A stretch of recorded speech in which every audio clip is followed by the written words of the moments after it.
Welcome to the Coast-to-Coast Combat Hour. I'm your host, Matthew Hawkins, and I'm always joined by my co-host, Ed Carbajal. Ed, we avoided ESPN Plus this weekend. You got an ESPN big card, so you were able to catch up with it.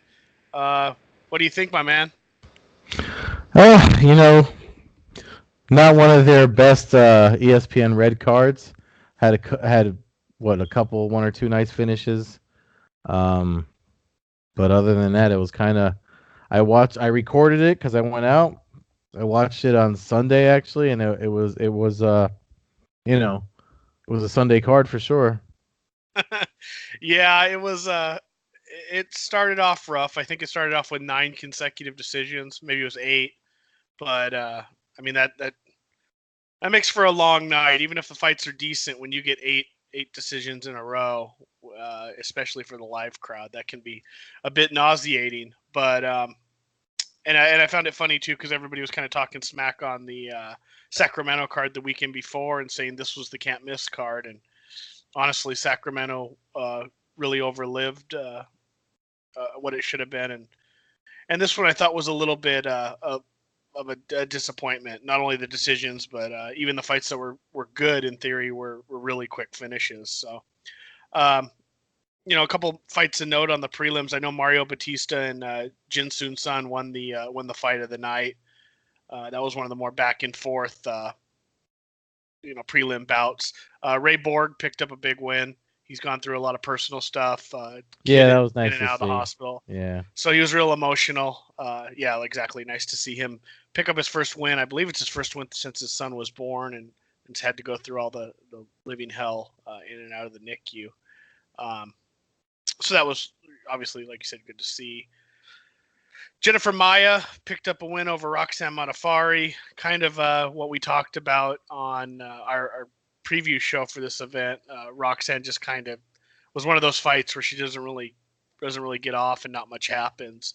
I know Maya's tough, former Invicta champion, but no takedowns from Roxanne, and when she doesn't get takedowns, there's not much of a hope, honestly, for her pulling off any kind of win.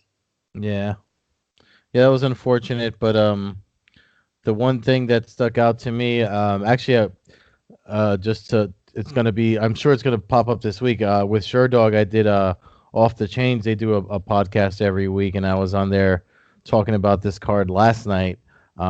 We recorded it, so look for that on Sherdog.com during the week. But one of the things that stood out because outside of the finishes was excuse me, Olenek like croak copped his foot in that fight with when he lost to Walt Harris, and that break was I mean I don't know if it was a break or a sprain, but that was definitely something that was cringeworthy.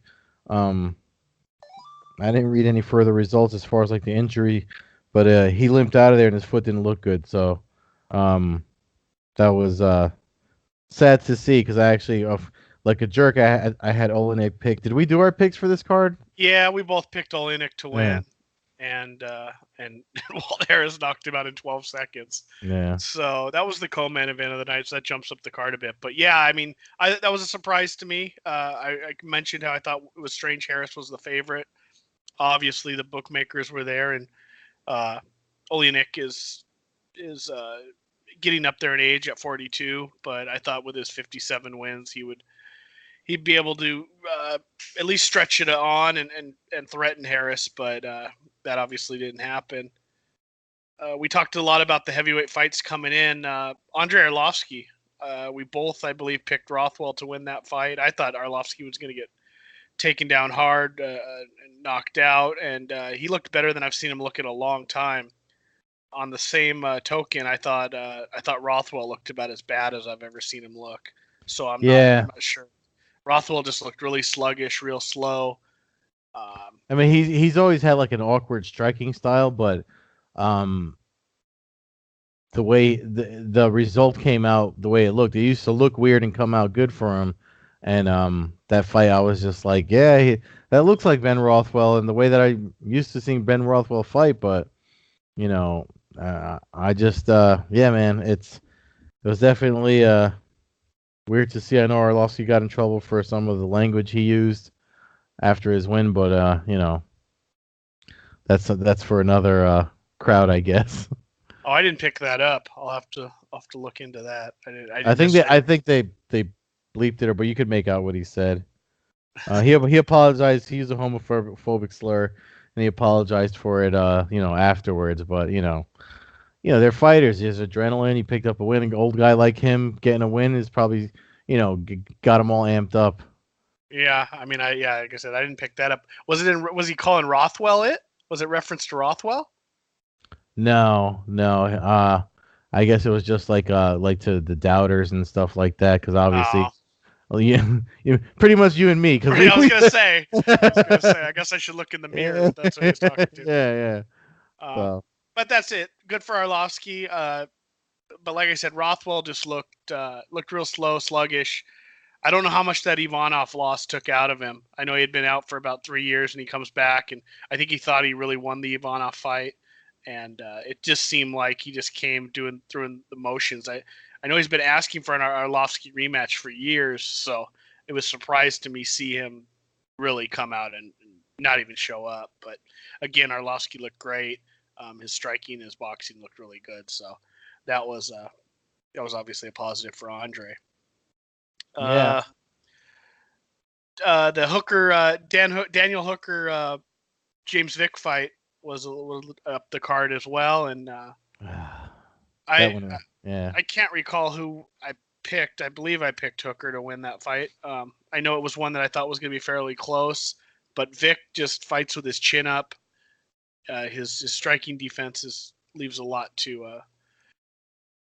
I mean, just leaves himself open extremely much with every time he throws a strike, his head's way up. He's kind of got the, you know, he fights like a tall fighter, like guys can't get to his chin, and he just pushes it back. And every time, not every time, but all of his losses, pretty much people have gotten to his chin, and it puts him out cold. So Yeah. Yeah, I'm not. I picked him. I think I picked him. I know I had a two fighter parlay and he was part of it. So, yeah, I don't know, man. There's definitely. It's really hard to talk about the card because I don't know. I mean, just seemed to be like, and I hate to bash. I said this too when I was talking on Sure Dog's podcast last night. I hate to bash a card, but I mean, when I bring up UFC 208, like it's for and because I'm comparing it, it's like it's making me think not highly of it. Like you mentioned the Ray Borg win. I was happy for that one. I mean, Alex Caceres winning by decision. Um, you know, that really didn't. I didn't really see anything to. If you ask me if I thought it went the other way, I really couldn't tell you. And I know Pennington and Aldana got a split decision. So I don't know. What did you think about that fight? it surprised me. I thought Raquel looked better than I expected. I thought Aldana would. I thought she was going to dominate her. I thought Pennington was pretty much done, but obviously not. Aldana sometimes looks just fantastic and other times looks average. So I don't know. It surprised me. But yeah, I mean, we look at these cards and we get them every week now, and obviously sometimes the fights are better than they're supposed to be, and sometimes they're not. I feel like this is one where it just didn't live up to it. As somebody who loves to watch fights every weekend, there's a part of me also that just wonders if we're just getting overwhelmed with so many fights. I mean, you see some of the guys that are getting cut. You hear, uh, Miles Jury, for example, just left UFC and signed with Bellator. But I mean, to me, he's as talented as three-quarters of this card, essentially. Yeah. So you just wonder, you know, I know it's all about the UFC making money and stuff and putting out fights and filling arenas, but it seems like it some of the times it just gets overwhelming and you start getting fights that just don't really mean anything.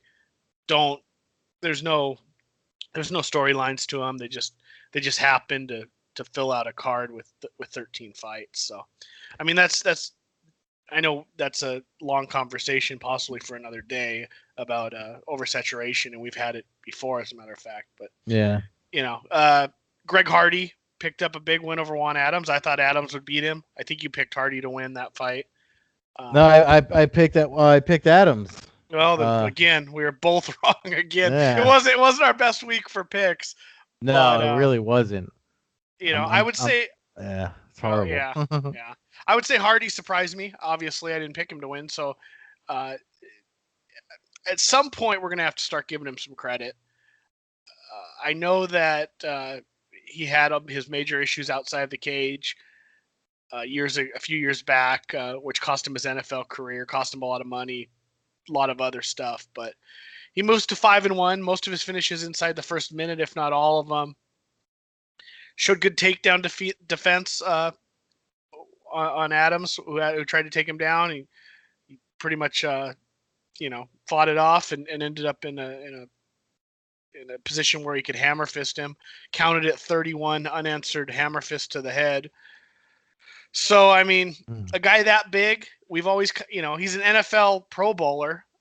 We talk about athletes and what would happen if an athlete gets some sprawl training and really focused on MMA, and he's got a heavy punch. So obviously, eventually his time's going to come and someone's going to lay him out. But that happens to everybody. So in the heavyweight division, he's not far from. I mean, I would think his next fight has got to be against somebody like Walt Harris, somebody like I know Derek Lewis is kind of rumored. I think people want him to fight the big punchers so that when he goes down, it's an ugly defeat. They don't necessarily want to see him get toe hold, submission, to lose. They want to see him go down violently because a lot of the fans completely dislike him. Yeah. But did you notice when they announced the official win? I hate it when they call it an official decision and when it's a finish. But when he got the KO, did you notice Dan Miragliotta shaking his head? Yeah, I thought it was more in response to his dance, but I don't know. It was kind of the look I give every time I see Herb Dean get announced as a referee for a fight. Yeah, kind of shake my head. I agree with you too. I think it was more to the dance, not that he won, but everybody's reading into it as either or both. Well, we all know. I mean, MMA is not necessarily immune to having some scumbags compete in it, and somebody like Miragliotta, who's refereed for what, coming up on nearly 20 years now. I'm sure he's been in the ring with some pretty hardcore trash.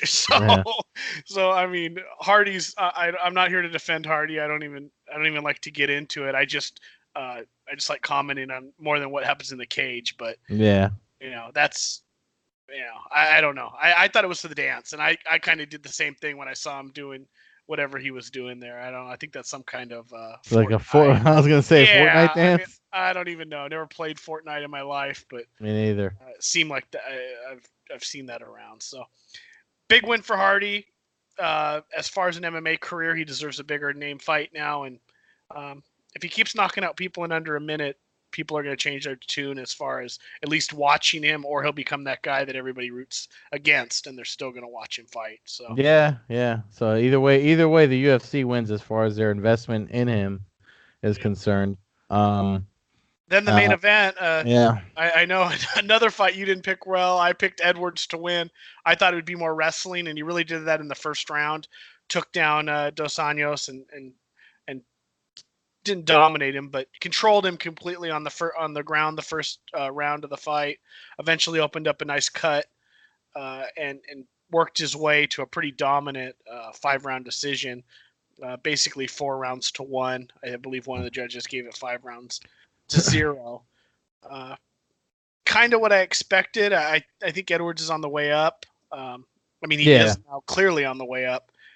And so it's kind of, I know he has a win over I mean, his last 3 wins are Cowboy, Gunnar Nelson, and Dos Anjos. So he's positioning himself for that next big fight. I mean, he's not going to get a title fight, but possible fight with Masvidal, Askren. I mean, there's some guys now that all of a sudden he gets within a fight or 2 from the title, and seems to be getting better with every fight. So still, I mean, I can't say he's not the most exciting. I know there was a time earlier in his career where I didn't really find him that good, but the way he was using those elbows in the clinch and he fought a really smart fight, and Dos Anjos didn't look bad himself. He just was outmatched. Yeah, yeah, it definitely was outmatched. I mean, like we've talked about it before. We're seeing these guys that have been the staple of a division. Kind of the guard is changing with the newer guys coming in. Um, I think the fight to make is for sure. I mean, I know Masvidal doesn't want it, but as you just mentioned, there was no stories or anything.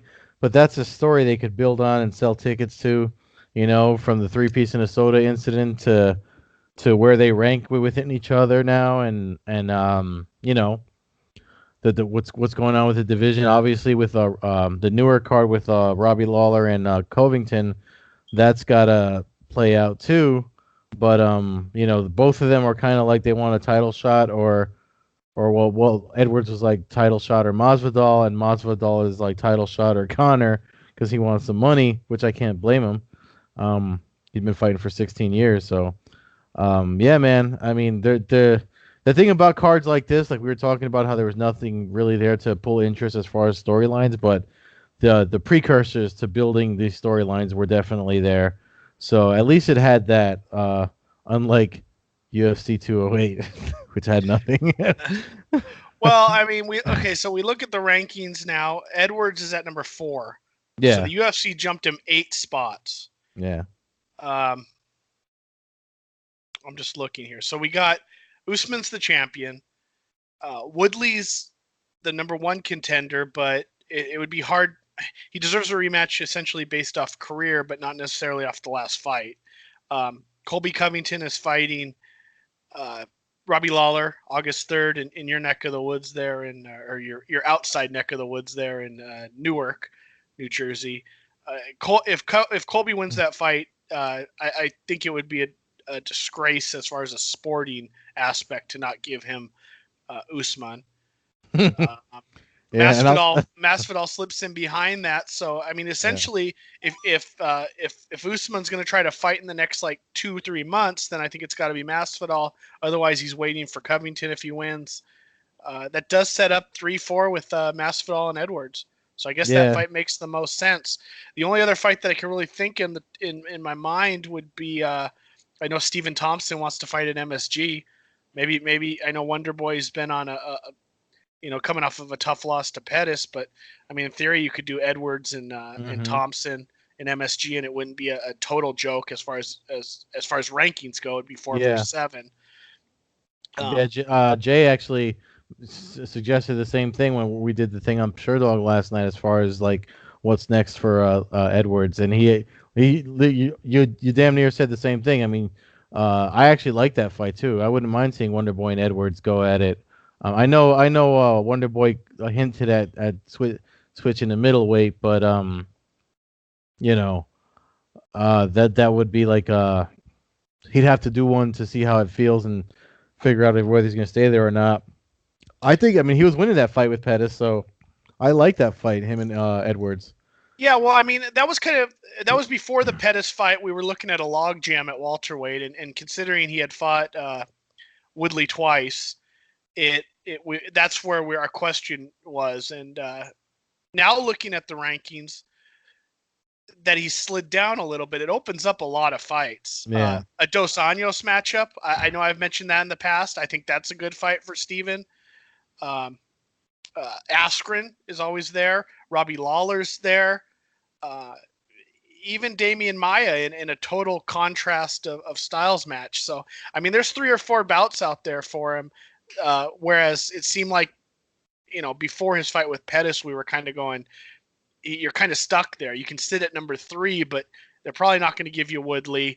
They might not even give you immediate title shot and stuff like that. So it's kind of it's now that it's shaken out a little bit over the last couple of months. He seems to have a lot of possibilities. So welterweight division is obviously hmm a fun division. So we're going to get on to this weekend's card, but I thought a little fun thing. I don't think I ever mentioned it to you. I mentioned it on the MMAcommunity.com. So the UFC had me suspended from Facebook.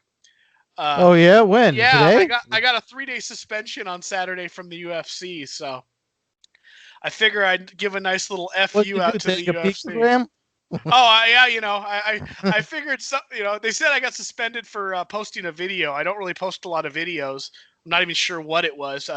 The suspension letter didn't mention what video it was. Just said that the UFC basically has had me suspended. So I got a 3-day suspension. I think it gets lifted here in a couple hours. But I thought that was funny. I mean, I figured some little schlep from the UFC must have been going through Facebook and saw somebody. It's all interns that do that, so they have no idea. They've actually banned their own fighters because some they got some jerk off, clicking buttons and hitting report on No, I know. people. So it's definitely some pimple faced, fresh out of college. I'll get this one and then maybe I'll get a job.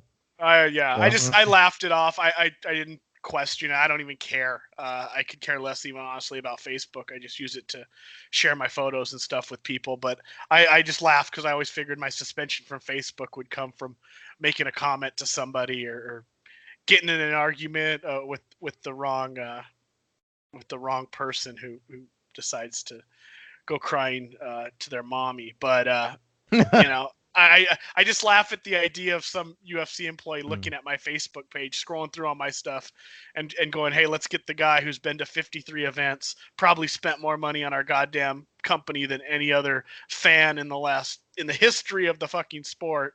Yeah.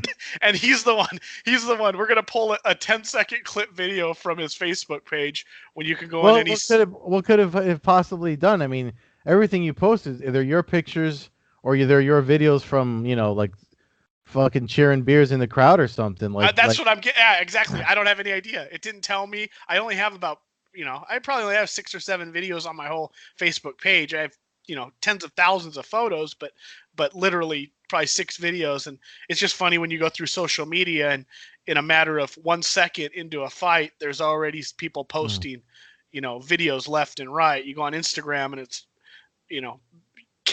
cell phone videos. The media today, I mean, we're told that we're not supposed to record video. So I can get it when you go to an event, you're not supposed to record video, but as well as I do working on Media Row, everybody pulls their cell phones out. When guys walk out of the cage, people pull their cell phones out. When people are walking in, getting introduced, people in the media pull their cell phones out. Not just the fans in the crowd. So I just thought it was a little funny. Well, that's the thing too. For 10 seconds, because like even when they're it's actually written on some credentials, you're allowed no more than 15 seconds of any type of video you post on social media. So if it's just something for 10 seconds, like especially for you, you're probably at whatever the fuck it was.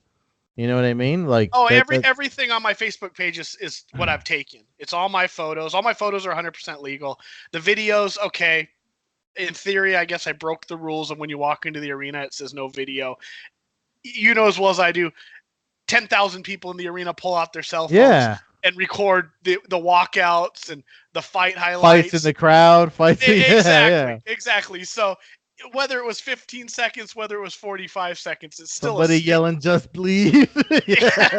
I mean, I just laughed. So I thought it was kind of funny to wake up basically Saturday morning and get a big alert saying I'm suspended from using any messenger or Facebook. So that was kind of funny. I laughed it off, but of all the organizations, I never thought the one that I dedicated half of my life to over the last 20 years would be the one to basically have me suspended. So that was funny. You should have called him on it, but yeah, what am I gonna do? I didn't want to open up a can of worms. I have them go through all my other video. I don't know. Whatever. Yeah. It was 3 days. If anything else comes of it, I will. Like I said, I don't care about Facebook, but it is kind of a place where I document a bunch of my photos and obviously I have some friends and family I like keeping contact with, so I don't really want to get suspended for life from them. But that's that. That was my little rant there in between our preview and our review. That brings us to UFC 240 this week. You mentioned cards 208. This is not one to necessarily go home and I shouldn't say this is definitely not a can't miss card in my opinion. I do like the top 2 fights. Top 3 fights are actually pretty good, but beyond that, I don't think, and I would recommend to people, probably not the one to go spend $65 on. Yeah, I mean, so Frankie Edgar's on the card, so New Jersey's gonna watch it. But like you said, it's funny that you're saying that when I did that podcast last night with Sherdog, one of them described the card as I think it was Jay that described the card as an ESPN Plus card with a title fight on top. So, and I was like, yeah, you really can't argue that. It's a perfect description of it. Um, we were just talking before we started recording. Like, I had to really research. I'm actually not done doing my picks for MMAnews.com for the pieces we put out for every pay-per-view, and I have to do some homework on some of these fighters just to write something honest and objective. But yeah, the only two I could comment on off the top of my head are the main and co-main event. Well, I mean, those two fights are good fights, and if had Cyborg defeated Nunes in her last fight, then we'd be looking at two title fights. I mean, essentially, Chris Cyborg is obviously a champion level fighter, so people can well, she's not the champion, yada yada. She's coming off a loss. Well, she's an all-time great, so her being on the card obviously adds some credit to it. She faces off in the co-main event against Felicia Spencer, 7-0. Coming off a win against Megan Anderson. She's also coming off 3 consecutive rear naked choke victories, which is interesting because I always kind of thought that would be what would be the downfall to Cyborg, would be if you got a really good grappler in there. Obviously, Nunes comes in throwing bombs, and that can defeat anybody at any time. But that's also a bit of a coin flip when you get in there with Cyborg, and when it's just a battle of who lands the first big, huge shot that changes the fight. But I don't know. How do you see this fight going? It's an interesting clash of styles in a way for me, so I'm not exactly sure where I'm going with it. For Justino and Spencer, yeah, or Cyborg, well, like, so there's more going on than just that fight, though. I mean, they're both, former Invicta title holders, and Spencer's obviously coming off that win. She beat Megan Anderson, and now that this fight is pretty much like supposed to set up who fights Nunes next. I'm sure you've seen the news about Nunes, Cyborg not wanting to fight, and Cyborg saying she does want to fight, but Dana White is saying otherwise. It's pretty clear. A lot of people know that this is also Cyborg's last fight on her contract. So I'm thinking about all that. I mean, does she pull a what the hell was this guy's name from WCW? This guy he used to call everybody Slapnuts with the guitar. Oh, Jeff Jarrett? Jeff Jarrett. So do you remember there was a time when Hulk Hogan was there, and Hulk Hogan had, wanted to be champion wherever he was wrestling, and it was kind of like something that they were tired of contractually. So when Jeff Jarrett walked in the ring, he laid down and it was just like, go ahead and pin me. And Hulk Hogan, they broke character, they broke script, and it was all on TV, or I think it was a pay-per-view event. And they were like, what the hell are you doing? And it was all because of Hogan being stingy about being always having to be champion or whatever. So the reason why I'm bringing that up is, does Cyborg take an L here just to get the hell out of the UFC, because she's shown a lot of interest in Bellator and PFL, because there's been a lot of chatter about her and Kayla Harrison fighting, or does she go reset herself, because I think she took Nunes too lightly. Because when she fought Holly Holm, she fought a really intelligent fight, and then when she fought Amanda Nunes, it was like she thought there was nothing there. That Amanda Nunes wasn't anybody to worry about, and obviously she was wrong there. So I think if she does fight Spencer Smart and takes her serious, and then she wins, does she leave as a winner? You know what I mean? Like, does she leave as a winner? Because that would make a huge statement in the industry. As a free agent, like, okay, and I won. I could go fight for the title next, but I'm out of here because you guys treated me like shit. So, that's why I'm so interested in that fight. So, having said all that, I think they both have a lot to win, and they're probably both really motivated to get a W. Because of that, I mean, I don't think Cyborg is done. I don't think she's lost anything. I think she just slipped up when she fought Nunes. I actually wouldn't mind seeing that fight again. I feel like she's probably well prepared for Spencer, and I think maybe in the striking department, she can probably clap Spencer up enough to hurt her and get a TKO. So I'm picking Cyborg in that one. Yeah, I think I lean towards Cyborg. I know I said, listening to you and you make some interesting points. I don't think Cyborg would lay down to take a loss because that's irrelevant as far as she's out of her contract no matter what. Yeah, And I think it's fair to say that when we hear Dana White talk about her not wanting the fight, we also can assume that that's complete BS. It's more likely the UFC is offering her a cheap contract extension coming off a loss, and they're never going to give a title fight to somebody on their last fight of their contract. The yeah, last thing they would do is let Cyborg fight Nunes this weekend, next weekend, the weekend after that, and then win and take the belt to Bellator. You bring up pro wrestling, and I find that as another possible idea here. yeah. Now, this is just something I just thought of, and it might be extremely far fetched, but Chris Cyborg's ultimate scalp has always been Ronda Rousey. Ronda Rousey went to the WWE, became a superstar for them, wrestled for about a year, and has now left essentially to have a child or get some time away from everything. What do you think about the idea of Cyborg winning this fight, win or lose, signing with WWE, kind of becoming their face of their women's wrestling a little bit, and luring Ronda back into pro wrestling? Maybe they do some wrestling thing, and then Vince McMahon, who's kind of always flirted with the idea of having an MMA match, being the one to promote Cyborg versus Ronda Rousey in an MMA bout.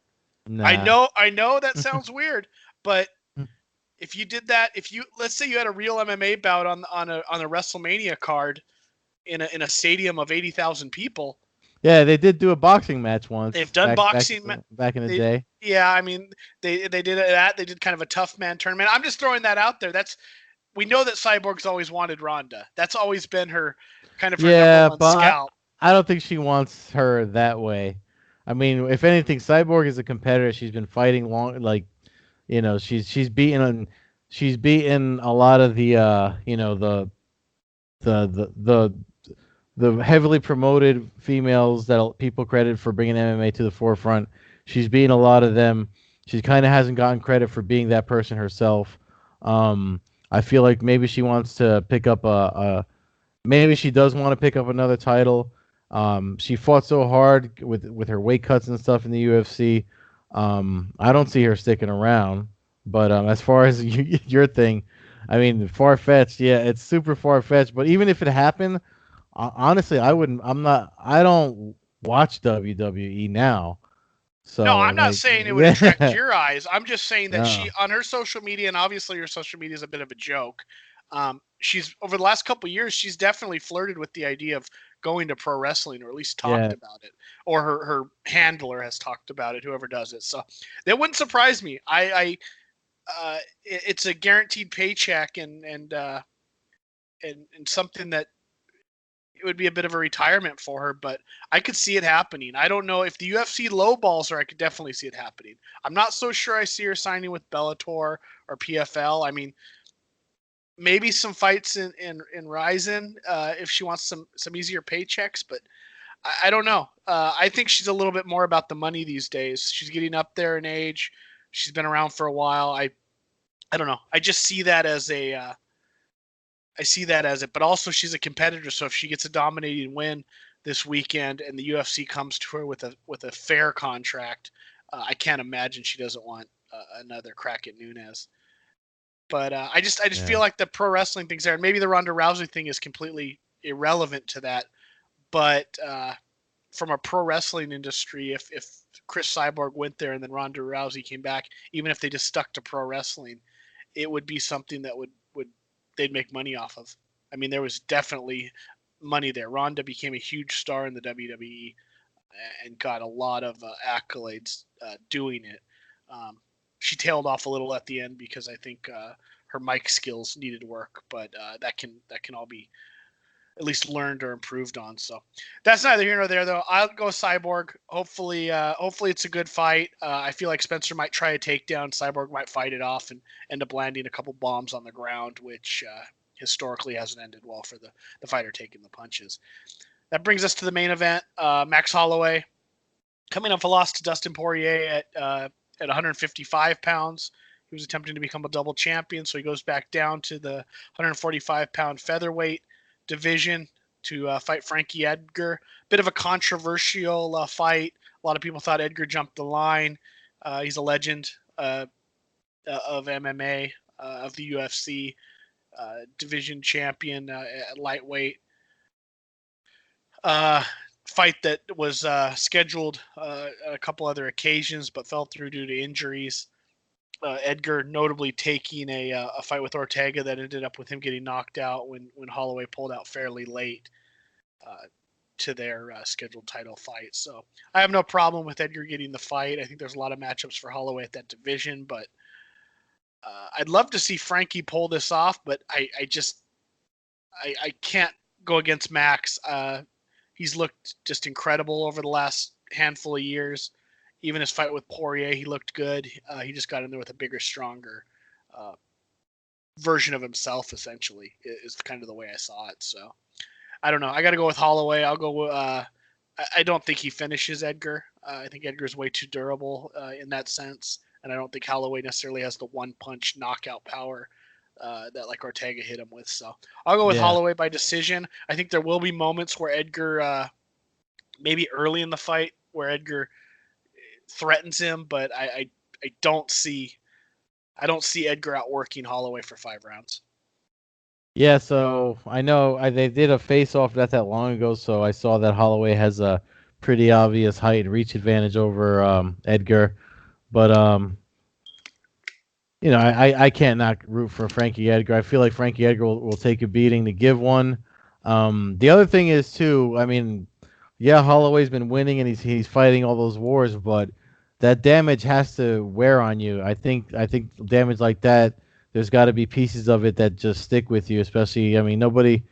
I just watched Creed on the other day on TV, and there's that line where it says "Time is undefeated." So nobody's getting any younger. So I feel like all getting banged up by Ortega and all those other fights that he he never looks pretty when he wins. Max Holloway. So I feel like if he's carrying any of that along with him, a guy like Frankie Edgar could make it worse. So on top of my Jersey fanboy bias, I'm going to pick for those reasons as well. I'm going to pick Frankie Edgar. I'll be pulling for him. I just and you might be right. Holloway might hit a wall eventually, but until I see that, it's just too hard for me to pick against him. Before the Poirier fight, I basically was touting him as essentially the number 1 pound for pound fighter. So just a loss to Poirier is not going to completely sway me. But that pretty much does it for this week. You have anything else you want to add, Ed? No, just we'll look out for that recording I did with the guys at SureDog. It was a lot of fun. And make sure you subscribe, watch, and listen to us. I put the link up on the Twitter for the YouTube channel so folks can put the voices with the faces if they're not on Anchor or listening on any audio channel. And that's pretty much it. Yeah, a couple quick notes that I should have added there. PFL takes place this Thursday night. So catch that. I imagine it'll be a mix between ESPN Plus and ESPN2 as usual. Saturday is UFC 240 pay-per-view. Late Saturday night, early Sunday morning is the Ryzen event available on the Fight app pay-per-view. I think it's $19.99 as usual. Pretty exciting card. So there's plenty of action in the rest of this week, and hopefully it's a little more exciting than this past weekend's card. Fans can follow us at Combat Hour on Twitter, Coast-to-Coast Combat Hour on Instagram, myself at MMA Hawk 21 on Twitter and Instagram. Ed is at Carbazol on Twitter, at Carbeerzol on Instagram. Till next week, Ed, have a good rest of the week, and look forward to talking the fights with you. Yeah, hopefully none of us get suspended on any other social medias before the week is through. No, I'm gonna try. Been laying low. All right, cool.